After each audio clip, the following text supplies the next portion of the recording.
Welcome to our data mining lesson video on evaluating predictive variables and model accuracy in linear regression. In this video, we're going to talk about linear regression. And linear regression is a form of regression where we assume the output variable is a linear function of the input variables as shown above left here. So in this case, our output variable y, we're assuming it is equal to some linear function of our input variables plus some epsilon, which represents irreducible error or error variance in the y that's not captured in our linear regression model.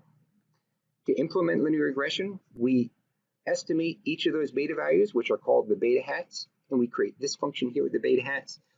And to use that for prediction, we would take any value of x's, a new observation, put them in this formula, and that would give us as an output this y hat, which would be our estimated output. In this video, we're going to talk about variable selection, which is a process of selecting only the variables that are most important. Doing variable selection will improve our linear regression in a couple of ways that matter a lot in data mining. First, when we're doing prediction, good variable selection will improve prediction performance. This makes sense if you think about it. If you have additional variables in there that have no relationship with the output, think of them as just white noise or some random noise, then when you estimate your betas and get your beta hats, they're probably not going to be zero for those, and then you're going to be introducing some error into your linear regression predictions. So picking the most important or most significant variable is important for prediction for performance. It also improves model interpretability and gives us better statistical inference. Sometimes this is particularly useful when we want to know which input variables are really contributing to our linear regression or are contributing to the value of the output. So let's talk about how to do variable selection. One method using things that we've talked about is to take a model and simply remove any variables that have a high p-score. Remember, p-score represents significance, and when that p-score is low, then we say that variable is significant. Another method for doing variable selection is using the f-test, which means we're going to only choose a model with high f-statistic values. And so the f-test is a test where you compare two different statistical models, linear regression models, and when we say model here, we mean a linear regression model with a given set of input variables. So if we're choosing between two different sets of input variables, we're going to choose the set of input variables that gives us a higher value for the f statistic. The f statistic has the formula shown on the screen here, right here. And n is the number of observations, and p is the number of predictor variables. And so let's take a look at this f test and think about what these terms mean. And we're going to do that when we compare it with the r squared term. Remember, r squared tells us goodness of fit for a single variable linear regression. F-test, or f-statistic, gives us a goodness of fit measurement for multivariate linear regression. So let's think about what these different terms here mean. So first, on the top of the r squared, remember from before, TSS is total sum of squares minus RSS. That gives us the explained variance. So we take the total variance present in y, subtract off the residual variance which isn't predicted using our linear regression, and that's explained variance. TSS in the bottom here is just total variance. So r squared is the proportion of variance in y that's explained by our linear regression. Now let's go over to the f statistic. The top portion here, total sum of squares minus residual sum of squares, similar to what we did with the r squared, that's going to give us the explained variance. Now, notice we have a division by y right here. In the r squared, there's no, division by p. In the r squared, there's no division by p. That's because p equals 1 when we're doing a single variable linear regression, so we don't need to divide by 1 there. So, back over to the f statistic, the top portion is explained variance. The bottom portion is unexplained variance. Residual sum of squares. Think of that as the error variance or the unexplained variance. So the f statistic is measuring the ratio of explained variance to unexplained variance. R squared is going to be from 0 to 1. 0 when we don't have a good fit, approaching 1 with better fit. F statistic is going to be 0 basically to infinity, 0 on up. Larger value means you're going to have a larger fit, a better fit. And if you have no relationship between your inputs and your outputs, the explained variance in the top portion would be approximately equal to the unexplained variance in the bottom portion of this fraction, which would give you a value of about 1. And so if there's no relationship between our inputs and our outputs, your F statistic is going to be about 1. And then the larger the F statistic, the better fit, the stronger the relationship between your inputs and your outputs. Okay, so let's talk a little more about model selection. Model selection, remember, means we're selecting the best linear regression model or the best set of input variables. So ideally, we could go through all possible combinations of input variables and find the best one. Best here is in quotes because there's a number of different ways to determine best. One way is through the F statistic, which we just saw, but there are other ways to measure and compare different linear regression models that we're going to talk about in separate videos. The problem with doing this is there's often way too many models to search through. So if we have 30 different input variables, every model corresponds to a different subset of these input variables, and there are going to be 2 to the 30th or somewhere over 1 billion possible models. That tends to be too many for us to search through in reasonable time on a computer. 2 to the 30th is possible. Easily, you can get things that are impossible in any reasonable amount of time to search in a computer. So what we often do is something that's called stepwise search. So we'll take some of our predictor variables and build a model, and then try to grow that model, look through the predictor variables that could be added to make a larger model and compare the F-test for those larger models to the previous one, or look at our current model and subtract off an input variable to get a smaller model and compare that to the previous one. So one of the strategies is, to be a little more specific, you could look at every model that consists of just one input variable, pick the best of those, and then search through adding a different predictor variable to that to grow that into a model that has 2 predictor variables, and continue to grow by adding the next predictor variable that gives you an improvement. But at some point, once your model is big, you might want to try subtracting off some of those predictor variables. And so there's different methods for searching to find the best model. Okay, so let's walk through an example with linear regression with 3 variables. And we're going to look at this model search process and how good variable selection helps us with interpretation. So the data we're going to look at is the advertising data. So the advertising data contains sales and 3 types of advertising for 200 different markets. So in our data mining framework, we have 200 observations. We have 3 dimensions because we have 3 predictor variables or 3 features. The features are, in this first plot, TV. In the second plot, here's radio, and this is the amount of advertising put into TV, the amount of advertising put into radio, and in the last plot, we have the amount of advertising put into newspaper.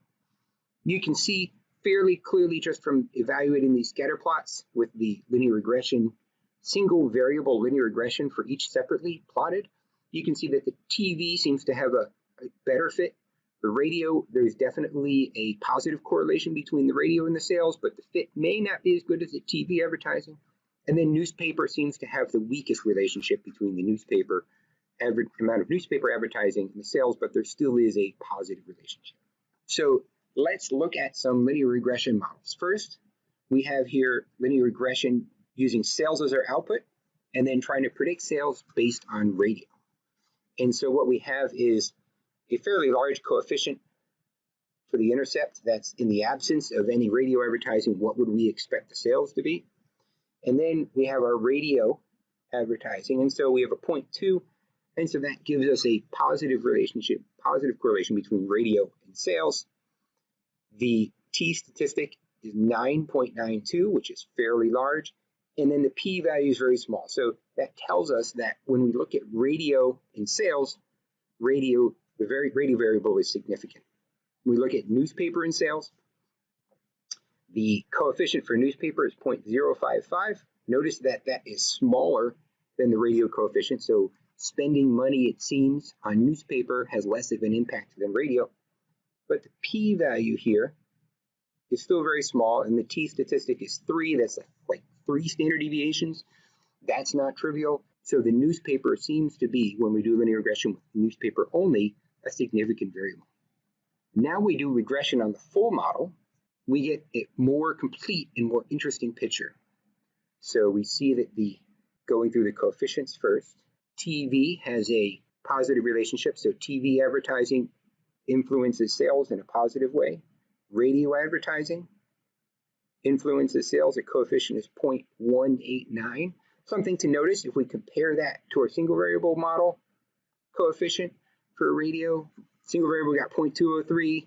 In this multivariate regression, we get 0.189. So radio isn't contributing quite as much to sales, but it's only slightly less than it was with the single variable.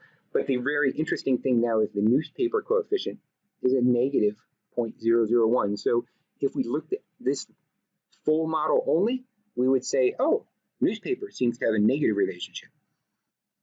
If we did a very naive, not very good analysis, we might think, oh, spending money on newspaper causes you to decrease sales. That doesn't really make a lot of sense, and it's bad use of linear regression because I use the phrase cause. All right, so let's go through some of the additional statistics we have here for our linear model. TV has a very high T statistic and appropriately very low p-value. It's so low we say it's significant beyond our normal metrics. Again, radio has a high T statistic and a p-value that tells us it's significant. The particularly interesting thing comes in when we look at the newspaper. At this point, we have a low T statistic and a high p-value. That would tell us we probably want to reject the newspaper as being a significant variable in this linear regression model.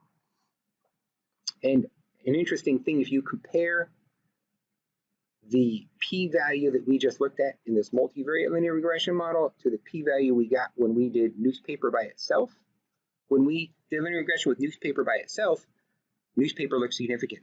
But now when we do newspaper in the presence of also the radio advertising and TV advertising, newspaper becomes not significant.